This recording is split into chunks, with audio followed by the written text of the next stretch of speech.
নমস্কাৰ আমি আজি কিম এক্সাৰসাইজ 4.5 এক্সাৰসাইজ 4.5 ফাৰ্ষ্ট কুৱেশ্যনটো দিয়া আছে আমাক যে examine the consistency of system of equations in exercise 1 to 6 ঠিক আছে সো ফাৰ্ষ্ট কুৱেশ্যনটো কি কৰিছে আমাক এই কুৱেশ্যনকেইটা 1 to 6 লৈকে আমাক দিছে যে কনসিস্টেন্ট হয় নে নহয় জাষ্ট হেতু প্ৰুফ কৰিব কৈছে ঠিক আছে সো আমি যে চাওঁ ইয়াৰ সলিউশন কেইটা যদি আমি চাওঁ ফাৰ্ষ্ট আমি চালো ঠিক আছে আমি ফাৰ্ষ্ট চালো কুৱেশ্যন নাম্বাৰ 1 ইয়াতে কৈছে যে যেটো দিয়া আছিল আমাক ঠিক আছে আমি আকৌবাৰ চাম ইয়াৰ পৰা কুৱেশ্যনটো আমি আকৌবাৰ চাম কুৱেশ্যনটো চাম যে যেটো ফৰ্ম দিয়া আছিল আমাক ধৰি লোৱা x + twice y = 2 দিয়া আছে twice x + thrice y = 3 দিয়া আছে সো আমি ইয়াত কি কৰিম x ৰ লগত কি নাম্বাৰ লাগি আছে সো 1 টা লাগি আছে আগত সো আমি ইয়াৰ পৰা এটো গুটি ফৰ্মটো কি ফৰ্মত আছে বুলি ধৰিম ax = b ফৰ্মত আছে বুলি ধৰিম ঠিক আছে কুৱেশ্যনটো ax = b ফৰ্মত আছে বুলি ধৰিম সো ax = b ফৰ্মত আছে বুলি ধৰিলে আমি এটোত আমি যদি চাওঁ এটোত কি নাম্বাৰ পাম চাওঁ আমি যদি আমি এটোত চাওঁ কি নাম্বাৰ পাম ইয়াৰ লগত কি লাগি আছে 1 লাগি আছে 1 2 2 3 পাম আমি ঠিক আছে দ্যাটস ইট ওকে আমি এটো কিমান পালো 1 2 2 3 পালো আৰু যোনটো x আছিল x = b ফৰ্মত আছে বুলি যেটো কুৱেশ্যনটো কলো আমি সো b টো কি হ'ব পাৰে সৰি আমি x টো ইয়াত কি আছে ইয়াত তোমাৰ কি দিয়া আছিল ভেৰিয়েবলস কিটা x আৰু y দিয়া আছিল সো x আৰু y লিখিলো আমি এতিয়া b ৰাইট সাইডে আমাক কি দিয়া আছে কুৱেশ্যনটো যদি আমি ৰাইট সাইডে চাওঁ আমি ৰাইট সাইডে দিয়া আছিল আমাক 2 আৰু 3 দিয়া আছে সো আমি b = কি লিখিলো 2 আৰু 3 লিখিলো সো a = 1 2 2 3 and b = 2 3 ঠিক আছে সো আমি ইয়াত আমাৰ এটা প্ৰথম যে তোমাৰ কুৱেশ্যনটো ইমান বেছি দীঘলকৈ সলভ কৰিব নালাগে জাস্ট কনসিস্টেন্ট হয় নে নহয় হেতু প্ৰুফ কৰিব গৈছে সো আমি কি কৰিম ইয়াৰ ডাইৰেক্ট মডুলাছ উলিয়াম যেটো কুৱেশ্যন a আসলে হে এটোৰ কুৱেশ্যন উলিয়াম মডুলাছ উলিয়াম সো ইয়াৰ মডুলাছ উলিয়ালো ইয়াৰ মডুলাছ উলিয়াওতে কেনেকৈ উলিয়াম ক্ৰছ মাল্টিপ্লিকেশ্যন কৰিম 1 আৰু 3 টো মাল্টিপ্লাই কৰিলে 3 হ'ল 2 আৰু 2 টো মাল্টিপ্লাই কৰিলে 4 হ'ল 3 পৰা 4 টো মাইনাস কৰিলে আমি কি পালো -1 ডাজ নট ইকুৱেল 0 এটা কি হ'ল কনসিস্টেন্ট আৰু ইনকনসিস্টেন্টৰ মিনিংছটো কি হয় যদি আমি কিবা এটা মেট্ৰিক্সৰ আমি যদি মডুলাছ উলিয়াও মডুলাছ উলিয়াৰ পাছত যদি কি হ'ল আমি তাৰ ভ্যালুটো যদি 0 পাওঁ তেতিয়াহলে হেতাক কোৱা হয় ইনকনসিস্টেন্ট বুলি কোৱা হয় আৰু যদি হে তাৰ ভ্যালুটো আমি যদি 0 নাপাওঁ বেলেগ নাম্বাৰ পাওঁ মাইনাস প্লাস যিকোনো এটা নাম্বাৰ পাওঁ তেতিয়াহলে তাক কোৱা হয় কনসিস্টেন্ট আৰু ইউনিক সলিউশন বুলি কোৱা হয় সো কোৱেশ্চন নাম্বাৰ 1 টো আমি যেহেতু আমি 0 নাই পোৱা -1 পাইছো so therefore unique solutions and hence the equation is consistent so number 2 টো চাওঁ আমি নাম্বাৰ 2 টো একে ধৰণে আমি কোৱেশ্চন যোনটো কোৱেশ্চন দিয়া আছিল কোৱেশ্চনটোৰ পৰা আমি উলিয়ালাম আমি এই কোৱেশ্চনটো চালো 2 twice x minus y = 5 আছে ইয়াত 2x ৰ লগত কিমান লাগি আছে 2 লাগি আছে y ৰ লগত কিমান লাগি আছে -1 লাগি আছে ইয়াত 1 আৰু ইয়াত 1 আৰু এটা 5 আৰু 4 সো হেকিটা আমি পুট কৰিছো ax এৰ ভ্যালুটো কি হ'ল 2 - 1 1 1 হ'ল আৰু x ৰ ভ্যালুটো কি এটা ভেৰিয়েবলস কি আছিল x আৰু y আছিল সো x আৰু y লিখিলো ইকুৱেল চিনৰ ৰাইট সাইডে কি আছিল 5 আৰু 4 আছিল 5 আৰু 4 লিখিলো আমি a যোনটো কুৱেশ্চন আছিল হে a যেটো পাইছিলো আমি হে a টোৰ কি উলিয়ালো মডুলাছ উলিয়াওতে আমি ভ্যালুটো পালো কিমান 3 পালো 3 ডাজ নট ইকুৱেল 0 সো কি হ'ল ডাইৰেক্ট লিখিব পাৰিবা unique solutions and hence the equation are consistent মাইক্ৰোবাৰ কৈছো যদি ইকুৱেল টু 0 হয় তেতিয়াহলে এটা ইনকনসিস্টেন্ট বুলি কোৱা হয় যদি 0 নহয় বেলেগ নাম্বাৰ প্লাস আইদাৰ মাইনাস পাও তেতিয়াহলে তাক আমি কি ক'ব পাৰো কনসিস্টেন্ট আৰু ইউনিক সলিউশনস বুলি ক'ব পাৰো এটা আমি কোৱেশ্চন নাম্বাৰ 3 টো চাম আমি ঠিক তেনেধৰণে কোৱেশ্চন নাম্বাৰ 3 টো চালো কোৱেশ্চন নাম্বাৰ 3 টো আমি যদি যেটো কোৱেশ্চন আছিল কোৱেশ্চনটো আমি ax = b ফৰ্মত যদি আমি ধৰিলো 1 3 2 6 আমি চালো x y 5 8 পালো আমি এটোৰ মডুলাছ উলালো = 0 পালো ঠিক আছে যেতিয়া আমি 0 পাম তেতিয়া তাৰ কি কৰিব লাগিব আমি adjoin a * b কৰিব লাগিব adjoin a * b কৰিব লাগিব যদি হে 0 পাও তেতিয়াহে কৰিব লাগিব যদি 0 নাপাও তেতিয়া কৰিব দৰকাৰ নাই সো 0 যেটা পালো আমি adjoin a লাগে adjoin তো আমি দুটা মেট্ৰিক্সৰ আমি adjoin উলিয়াবলৈ ইজি হয় আমি যেহেতু জানো আমি কি কৰো ইহ দুটাৰ কি হয় চেঞ্জ দা পজিশনস আৰু ইহ দুটা কি হয় সাইড চেঞ্জ দা সাইন হয় সো কি হ'ল 1 ৰ জায়গাত 6 টো গুছি আহিলে 1 ৰ জায়গাত 6 টো গুছি আহিলে আৰু 6 ৰ জায়গাত কি হ'ল 1 টো গুছি গ'ল আৰু 3 টোৰ আগত মাইনাস চিন আহিলে যেটো প্লাস আছিল মাইনাস হৈ গ'ল সাইন টো চেঞ্জ হ'ব 2 টোৰ আগত মাইনাস হৈ গ'ল এটা আমি adjoin এটো উলিয়ালো এটা b কি দি আছিল 5 8 দি আছিল মাল্টিপ্লাই কৰা ফাৰ্স্ট কলম মাল্টিপ্লাই কৰিলো 6 এ 5 এ কৰিলো 30 পালো -30 এটো কৰিলো আমি 24 পালো সো ক্যালকুলেশন কৰিলে আমি কিমান পালো 6 - 2 পালো ডাজ নট ইকুৱেল 0 তাৰ ভ্যালুটো কি হ'ল 0 নহয় সো ডাজ নট ইকুৱেল 0 বাট একো নাই আমি কি হ'ল যেতিয়া আমি কিন্তু প্ৰথম আমি মডুলাছ উলিয়াওতে কিমান পাইছিলো 0 পাইছিলো সেই কন্ডিশনটো কাৰণে কি হ'ল তাকি ইনকনসিস্টেন্ট হৈ গ'ল আৰু কি পালো হ্যাভ নো কমন সলিউশন আমি কমন সলিউশন না পাও ঠিক আছে সো নেক্সট তেনে ধৰণে 4 টো চালো আমি 4 টো আমি চালো 4 টো আমি এটোৰ মডুলাছ উলিয়ালো 4 to এটো মডুলাছ উলিয়ালো এটো মডুলাছ উলিয়াই আমি পালো does not equal 0 does not equal 0 হলে আৰু বাকি একো কৰিব দৰকাৰ নাই তেতিয়া unique solutions and hence equations are consistent বুলি লিখি দিলে হৈ গল যদি আমি 0 নাপাও বেলেগ নাম্বাৰ পাও 0 পালেহে আমি এজন উলিয়াব লাগিব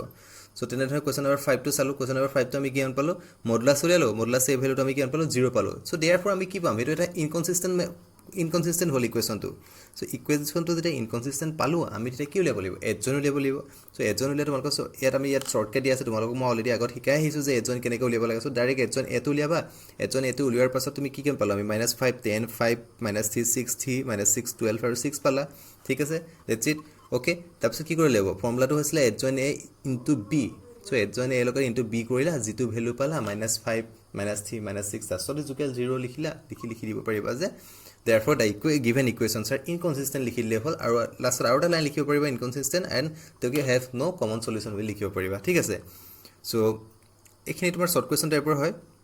কোৱেশ্চন নম্বৰ 5 টো তুমি দেখে চালা 5 টো তুমি অলৰেডি কৰি দেখুৱালৈ কোৱেশ্চন নম্বৰ 6 টো চালা 6 টো তেনেকে তুমি কৰিলা মডুলাছ এ ইকুৱেল তুমি কিমান পালা লাগে 51 পালা মডুলাছ এৰ ভ্যালুটো কিমান পালা 51 পালো ডাজ নট ইকুৱেল 0 আৰু তেতিয়া কি কৰিব লাগে বাকি কৰিব দৰকাৰ নাই যেতিয়া 0 ইকুৱেল নহয় তেতিয়া কৰিব দৰকাৰ নাই মানবোৰ so likhila therefore unique solutions and hence equation are consistent okay etia 1 or 6 lege iman hard nasile just tomar ki hol jodi 0 সমান হয় ইকুৱেল হয় therefore তোমাক কি হল হি এটা ইনকনসিস্টেন্ট হ'ব তাতিয়া তুমি চাব পাৰিবা এজন এ ইনটু বি তুমি কৰিবা তেতিয়া ডাজ নট ইকুৱেল 0 পাবা তেতিয়া দুটা কমন সলিউশন নাই পো আমি যেহেতু সো এটা ইকুৱেল 0 পাইছা এটা ডাজ নট ইকুৱেল 0 পাইছা সো কমন সলিউশন আমি নাই পোৱা লিখিব পাৰিবা দা ইকুৱেশনস ইনকনসিস্টেন্ট লিখিলা তাৰপা কি হল have no common okay next তেনে ধৰণে কিন্তু যদি তুমি চালা যে ডাজ নট ইকুৱেল 0 পালা ডাজ নট ইকুৱেল 0 পাবা 0 পাওঁতে তোমাৰ কি হ'ল ডাজ নট ইকুৱেল 0 therefore কি হ'ল তুমি ডাইৰেক্ট লিখিব পাৰিবা কি হ'ল ইউনিক সলিউশন এটা হয় আৰু তোমাৰ কি লিখিব পাৰিবা হি এটা কনসিস্টেন্ট হ'ব ওকে ইকুৱেশনটো এটা কনসিস্টেন্ট হ'ব সো 1 to 6 টো হৈ গ'ল আমাৰ এটা আমি চাও কোৱেশ্চন নম্বৰ 7 টো কি দিছে solve systematic linear equations using the matrix method and exercise 7 to 14 কৰিব কৈছে ঠিক আছে আমি ইয়াৰ আমি চাম কোৱেশ্চন নম্বৰ 7 টো আমি চালো ফাৰ্স্ট আমি চাম এতিয়া আৰু এটা কথা মই আকৰবাৰ কৈছো চোৱা ইয়াত আমি কি হ'ল এগিৰা কোৱেশ্চন আমি যেটা কৰিম আমি এটো ax = b ফৰ্মত কৰিম সো ax = এই ইকুৱেল চিনৰ ৰাইট লেফট সাইডে থকা গিৰা তোমাৰ কি হ'ব a হ'ব এটো কি হ'ব 5 to 70 হ'ব আৰু ইয়াত ভেৰিয়েবলস কি আছে x আৰু y আছে সো x আৰু y লিখিব পাৰিবা আৰু ইকুৱেল চিনৰ ৰাইট সাইডে কি আছে 4 আৰু 5 দ্যাট ইজ কি হ'ল b হ'ব ঠিক আছে সো আমি চাও কোৱেশ্চন নম্বৰ 7 টো যেহেতু আমি a ভ্যালুটো কিমান পালো 5 to 70 পাইছো আমি 5 to 70 পাইছো x ভেৰিয়েবল কি আছে x আৰু y আছে সো লিখিলো আৰু b ভ্যালু কিমান পালো 4 5 পালো ঠিক আছে এতিয়া যেতিয়া আমি মডুলাছ উলিয়ালে কিমান পালো 1 পালো ডাজ নট ইকুৱেল 0 হ'ল তো therefore the solution is unique okay কিন্তু আমাক ইয়াত কি হ'ব কৈছে আমাৰ তোমাক কনসিস্টেন্ট আৰু ইনকনসিস্টেন্ট চাব নাই কোৱা ইয়াত তোমাক স্যাটিসফাই কৰিব কৈছে সলিউশনটো তোমাৰ লিনিয়াৰ ইকুৱেশনটো কি হ'ল x = a ইনভাৰ্স b এতিয়া x = a ইনভাৰ্স b এটো কোপৰা পাইছে জানা নাই এটো তোমাৰ সব ফৰ্মুলাটো এটোৱে ax = b টোৱে হয় এটো যদি তুমি ইফাল লৈ যোৱা কি হ'ব তললে b / a হ'ব হেটো আমি a ইনভাৰ্স * b বুলি লিখিব পাৰো সো a ইনভাৰ্স b আৰু a ইনভাৰ্স টো কেনেকৈ উলিয়া a ইনভাৰ্স টো উলিয়া 1 by a modulus h join a into b এটো আছিল আমাৰ ফৰ্মুলা সো এতিয়া চাম আমি এতিয়া প্ৰথম কথা আমাৰ কি দৰকাৰ হ'ব h join a লাগিব into b লাগিব 1 by মডুলাছ এটো অলৰেডি আছেই সো এতিয়া আমি কি কৰিলো মডুলাছ এটো অলৰেডি পালো আমি xy লিখিলো আমি আৰু এইটো আমি h join টো কি হ'ল চোৱা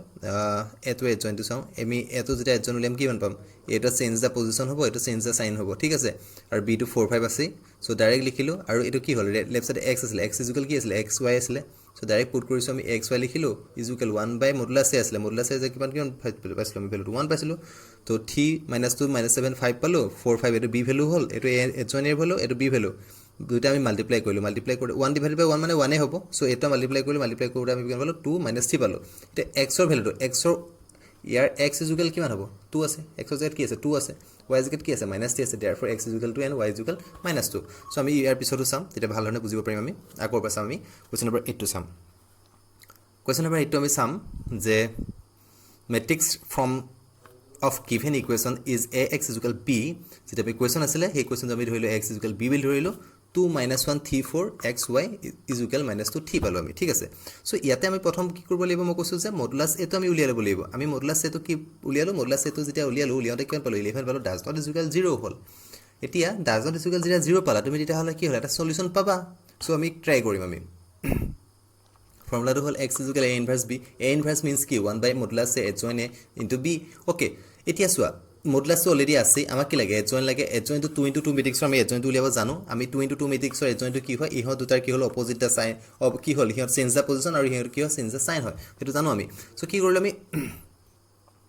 আৰু এই x তো জায়গাত কি হল x ৰ ভেৰিয়েবল কি আছিল xy আছিল সো xy পুট কৰিলো 1 by modulus সৰি 1 by modulus এৰ জায়গাত কি আনিবা 11 পুট কৰিলো যেটো আমি অলরেডি modulus এটো উলিয়াতে 11 পাইছিলো সো এটা adjoint এটো ভ্যালুটো আমি ডাইরেক্ট পুট কৰিছো ইহতৰ পজিশনটো চেঞ্জ কৰি পেলাই ইহতৰ সাইনটো চেঞ্জ কৰি আমি পাতি দিলো আৰু b ভ্যালুটো -2 থি আছিল -2 থি আছিল আমি পুট কৰিছো তাৰ পিছত কি কৰিছো যেহেতু আমি ম্যাট্ৰিক্স বিলাক মাল্টিপ্লাই কৰিব অলৰেডি শিকি আহিছিলো ফাৰ্স্ট ৰ ফাৰ্স্ট কলম সেকেন্ড ৰ ফাৰ্স্ট কলম তেনেদৰে আমি ক্যালকুলেশন কৰিলো ক্যালকুলেশন কৰি 1 by 11 আছে -5 divided by sorry -5 আৰু ইয়াত কি হল 12 পালো সো কি হল 1 by 11 তে দুইটা লগত মাল্টিপ্লাই কৰিলো so -5 divided by 11 12 divided by 11 পালো সো এতিয়া কি হল x ৰ পুনে কি আছে ইয়াত -5 divided by 11 আছে y পুনে কি আছে 12 divided by 11 আছে so therefore x is equal -5 divided by 11 and y is equal 12 divided by 11 that's it okay মই জানা তোমালোকে এতিয়া পাৰিবা so question number 9 তো তেনেধৰণে কৰিবা question number 10 question number 9 question number 10 তেনেধৰণে পাৰিবা তোমালোকে চালেই হৈ গল question number 10 তো তোমালোকে x is equal -1 and y is equal 4 পাবা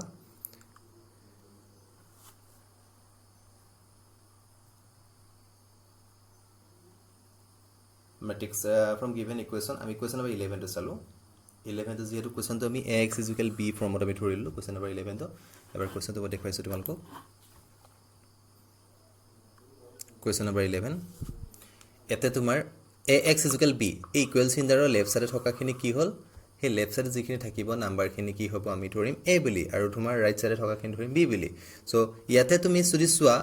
x ৰ ভ্যালু কিটা তুমি যদি চোৱা 2 ইয়াত 1 আৰু ইয়াত 1 হ'ব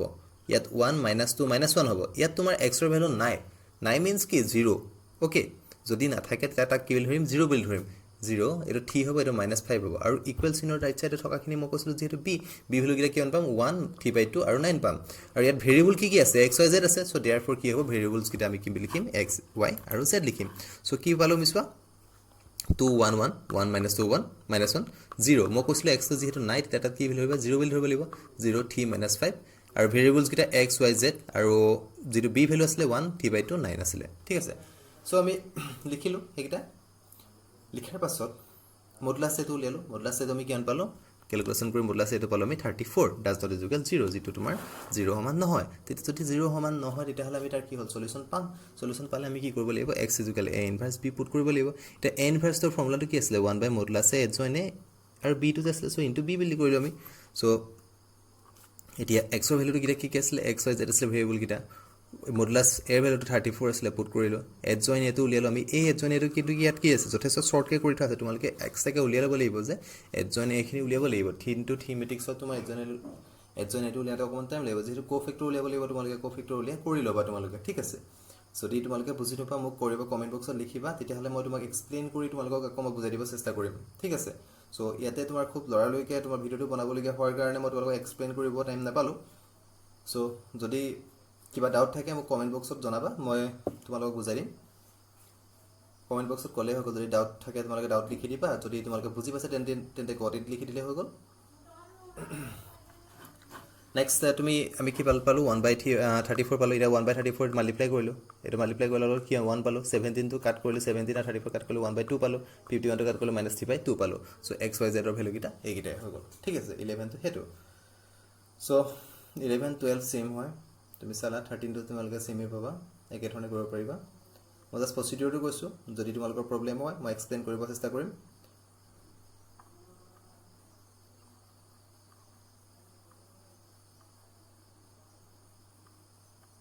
এতিয়া question number 16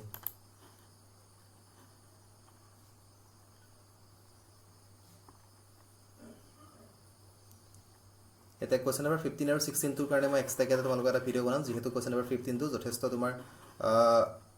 এই question number 15 আৰু যদি তোমালোকৰ ডাউট থাকে তেতিয়া মই এক্সপ্লেইন কৰি দিম question number 15 আৰু 16 ইয়াত তোমাৰ 15টো আটাইতকৈ বেছি ইম্পৰ্টেঞ্চ হয় চ' সেইকাৰণে মই কি হ'ল 15টোৰ কাৰণে কুৱেশ্যন নম্বৰ 15টোৰ কাৰণে মই তোমালোকক এটা এক্সট্ৰা ভিডিঅ' দিম ঠিক আছে চ' তোমালোকে ট্ৰাই কৰা কিবা প্ৰব্লেম হ'লে মোক কমেণ্ট বক্সত জনাবা